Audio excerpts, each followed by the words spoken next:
नमः। ओम गुरुरस्मै नमो नमः। ओम ब्रह्मानन्दं परमशिखरं केवलं ज्ञानमूर्तिं दण्डातीतं गगनसदृशं तत्त्वं सविलक्ष्मम् एकं नित्यं विमलमयचलं साधिलक्ष्मीभूतं श्रीगुणातीतं सद्गुरुं तं नमामि। नमो ब्रह्मण्य देवाय गोब्रह्मण हिताय च जगद्धिताय कृष्णाय गोविन्दाय नमो नमो।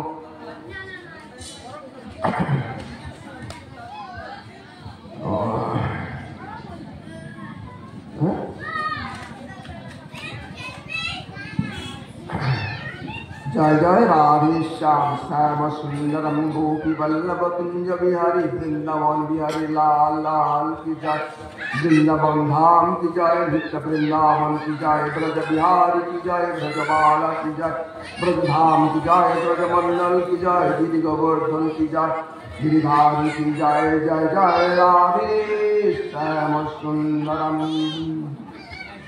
श्री कृष्ण चैतन्य प्रभु नित्यानंद हरे कृष्ण हरे राम श्री राधा गोविंद।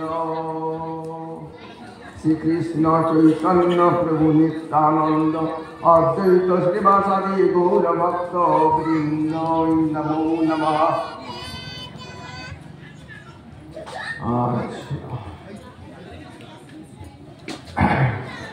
भागवत की जिनिस ना भगवाনের এখানে গুণকীর্তন আছে।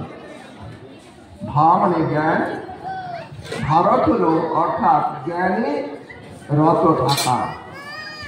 ভারত জ্ঞানে রত থাকা, সেই জ্ঞানের এবং ভক্তির সংমিশ্রণে ব্যাসদেব একটি কাব্য রচনা করছেন, মহাপুরাণ রচনা করেছেন, যা এই আপামর ভারতবাসী তথা পৃথিবীর এই ভক্তকুল যাতে তার পাপরাশি থেকে মুক্তি পায়। গীতায় তিনি মুখে বলেছেন, সর্বধর্মান পরিত্যাজ্য মামেকং শরণং ব্রজ অহং তাং সর্বপাপেভ্যো মোক্ষামি মা শুচি। অর্থাৎ সবাই সকল কিছু ত্যাগ করে দিয়ে আমাকে যদি সমর্পণ করো, আমি তোমাদের পাপের সাগর থেকে তুলে নিয়ে আসবো। স্বয়ং ভগবান শ্রীকৃষ্ণ আমাদের এই আশ্বাস বাণী দিলেন।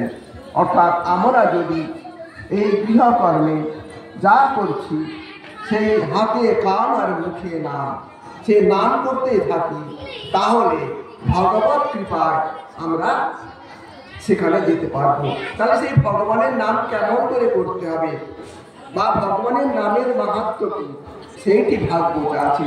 তাই এই ভাগবতের মাহাত্ম্য সম্পর্কে আমি একটু বলছি।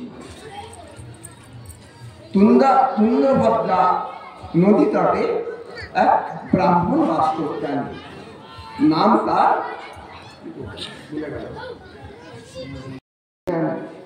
যশস্বী, পণ্ডিত, তপস্বী এবং তার তেজ ছিল ব্রাহ্মণের মহান।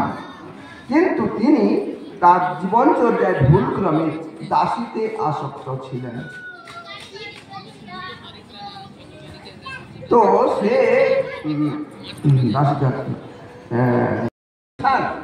করেনি। অতএব এদের এখনো মুক্তির মতো ওদের অবস্থা হয়নি। অতএব তাহলে তুমি আবার একদিন পাঠ করো। যদি ওরা ওইভাবে ভাগবত করলেন, যারা এক মনে এক প্রাণী 7 দিন ধরে সর্বধর্ম পরিত্যাজ্য যে বলছেন ভগবান, সর্বধর্ম পরিত্যাজ্য মামেকং শরণং ব্রজ অহং তাং সর্বপাপেভ্যো মোক্ষামি মা শুচি। সব কিছু ছেড়ে আমার পাদপদ্মে তার তনু মন প্রাণ, দেহ মন প্রাণ সম্পূর্ণরূপে সমর্পণ করলে, তাহলে আমি তাদের দিব্যধামে আমার পার্শ্বদের পাঠিয়ে নিয়ে যাব। এই বলে এই বক্তব্যটি অর্থাৎ ভাগবত পাঠ যদি করা শ্রবণ করা হয় এক মনে এক প্রাণে, তাহলে আমাদের সকল পাপরাশি থেকে আমরা মুক্ত হয়ে ভগবানের দিব্যধামে যেতে পারবো। এই হলো ভগবানের মাহাত্ম্য বা ভাগবতের মাহাত্ম্য। এইখানে আমি আমার পাঠ